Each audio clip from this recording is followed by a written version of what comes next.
Okay, well, everybody, welcome to another Friday, another call. Let's go ahead and get started. My name's Juan Mercado. As you guys may or may not know, I've been doing this call every Friday. And what I specialize in, what I love to talk about is personal development. And that's a journey that I've been on, as many of you have heard, for over 30 years. And it's one that I'll continue till the day I die. So everything that I've learned, I love to teach on this call, and my prayer to you is that it impacts you in a positive way, and that some of what I've learned in something that you can take as a lesson and also help for yourself to have success. Everything that I teach is everything that I've used the last 30 years to get us to where we are now, not only on a financial level, but also level, and just personal goals, relationship goals. So let's go ahead and start the lesson for today. What I wanted to talk about today was something that is very powerful and that is part of manifesting your dreams and your desires. We've talked about desire. You know, when you want to manifest something, you have to have your desire, belief, and expectancy. That whole combination becomes your faith in what you want, and by having that desire, that expectancy, that belief, and that expectancy, your dreams and your desires will become a fruition. But when you combine all those ingredients together, what you're also doing is you're setting an intention. And there's so much power in an intention, and I'm going to discuss what it is, how it works, and why it's so powerful. But an intention is basically, once all of these ingredients are baked, cooked, it's what lights the fire. It lights the beacon of fire. And what I mean by that is the intention, maintaining an intention is what calls out to the world what you want, what your desires are, and it'll start bringing them. It'll start attracting them to you. So it's very important to have an intention. But many people mistake an intention with wishful thinking, and they believe that they can't manifest anything because they believe they have an intention, but they actually don't have an intention. They just daydream and have wishful thinking. So I want to talk about what the difference is. And I want to give a little bit of examples to this and some stories. I'll start off with why there's a button that comes on to turn on that beacon once we set the intention. Because what we set an intention, we're actually sending. It's not just something that we've done that has no impact. When we set an intention, what it actually does is it'll start sending out frequencies. Remember, what we are energy, vibration, frequency. So we are vibration, which means that we're pieces of light clumped together that are constantly in motion. Okay, so as that energy, we become who we are. You know, we start having thoughts. We start vibrating in a certain way. And vibration, as I always talk about, is words we're putting together. And so energy that we are is basically just existing in this form of light that comes together when our soul, attached with our soul. Then as we have thoughts, as we live our lives, we're vibrating, so we're putting words together. And then frequency is, as we put those words together, how we are, it's the beacon that we're sending out, because we create the life that we live in, we create it. So we are the architect of our life. God has given us that power. So as we live our lives and think certain ways and have certain dominant thoughts, then we're setting out frequencies, which is the, as you can say, the beacon. It's what we start attracting to us, okay? Because like attracts like. What you vibrate you will become, and what you become is what also comes to you.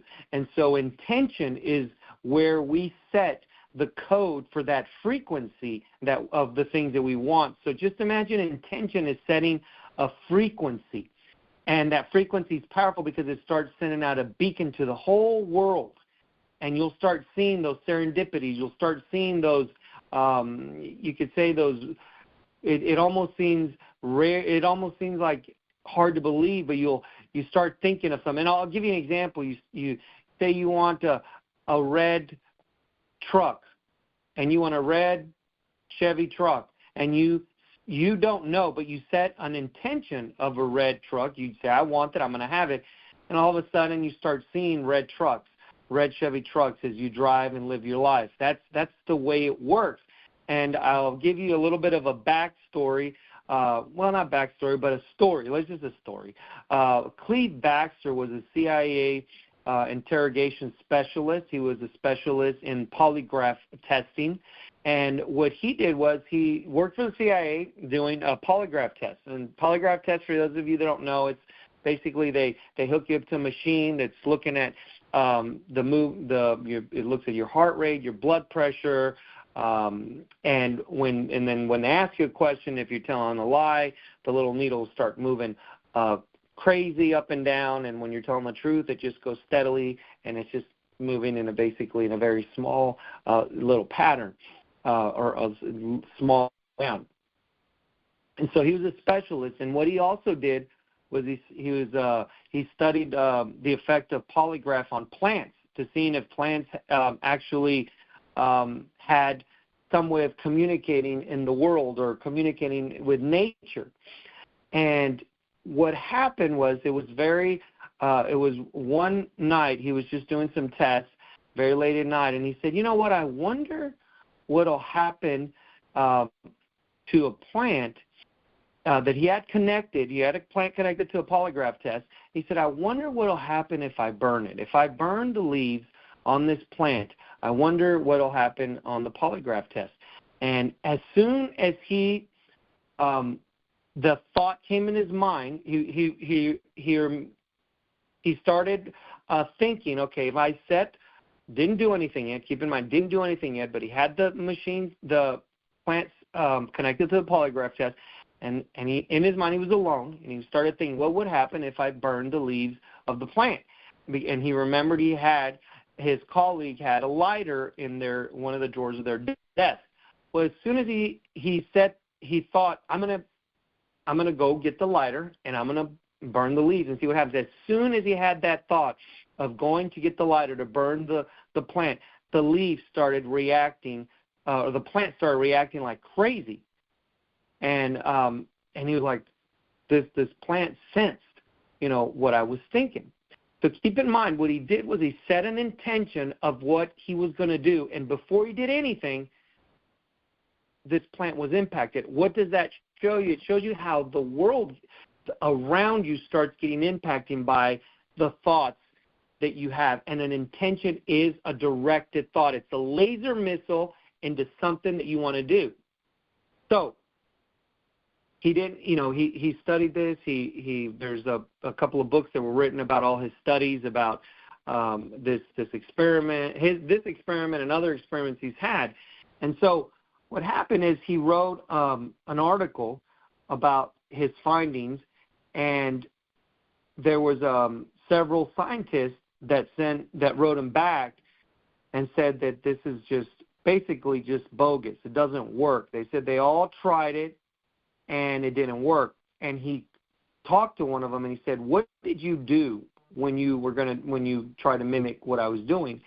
He said, well, I connected the plants to the polygraph, and then I was going to go, and then I was going to go get a lighter and I wanted to see the reaction that the polygraph test would have, like your findings had.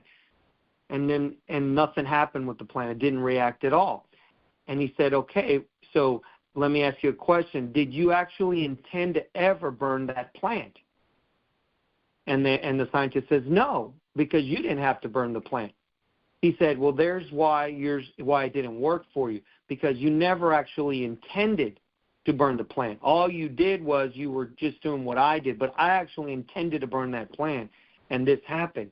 And so what that shows us there is that it's not just wishful thinking. It's not, people, I have a business where it's a network marketing business, and people always come in our business, and the ones that, they all say the same thing, they want to become a top earner, but only very few of them do. And the reason is because the very few that did actually set an intention, and the others just had wishful thinking. They were just daydreaming. So if you never actually intend to do something, it's not an intention. If you're never going to put any effort, if you're not going to take that step forward, then nothing's ever going to happen in your life. The world's not going to react to somebody that is just having wishful thinking, like they have daydreams. I wish I could do this. I wish I could have that. But you don't actually ever intend to have it. You don't intend to work for it. You don't, faith without works is dead. So, and what is faith? It's your desires, belief, and expectancy, guys. That all comes together. So what is all this? I have a couple of minutes left. What is the point of today's lesson is that when you have that desire, the belief, and the expectancy, guys, we also have to set the intention of what we want, of the desires that we have. We have to set the intention that there will be ours. You can't just say, I wish that I could do that, I hope, because that's what those other scientists that try to mimic what Cleve Baxter did, is they try to mimic, but they never actually were ever going to burn it. But he was.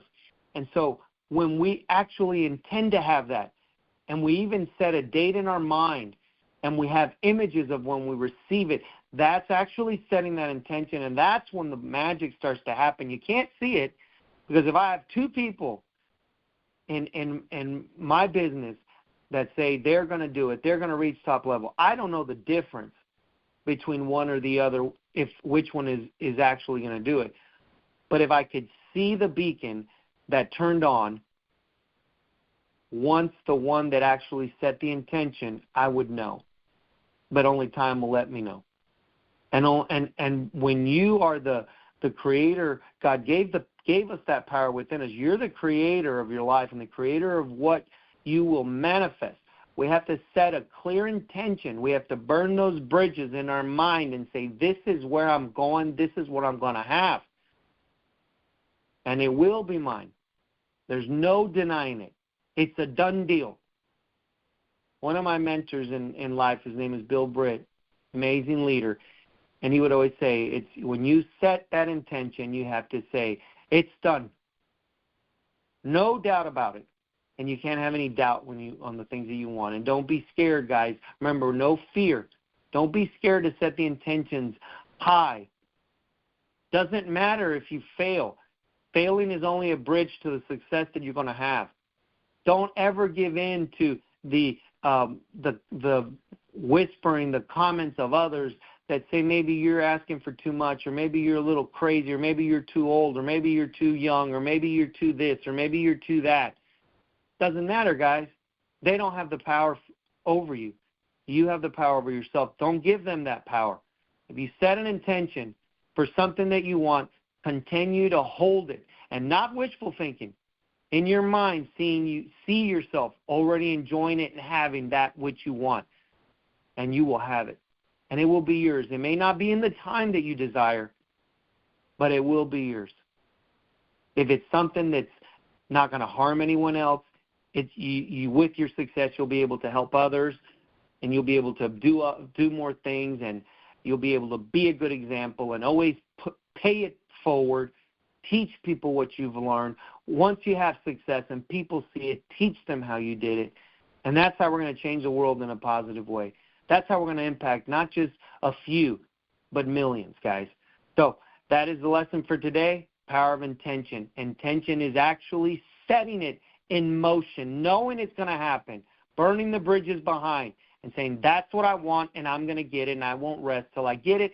These are the reasons why. It's good for me, it's good for others, and I will be able to impact the world in a positive way. And your dreams and your desires will be yours. You guys have a blessed weekend. I love you guys. I love being on this call. Right now we're in beautiful Puerto Vallarta in Puerto enjoying a vacation, and I'm on this call because I love you guys.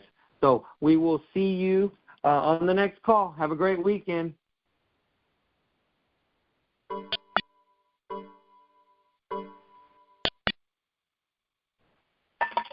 Thanks, guys.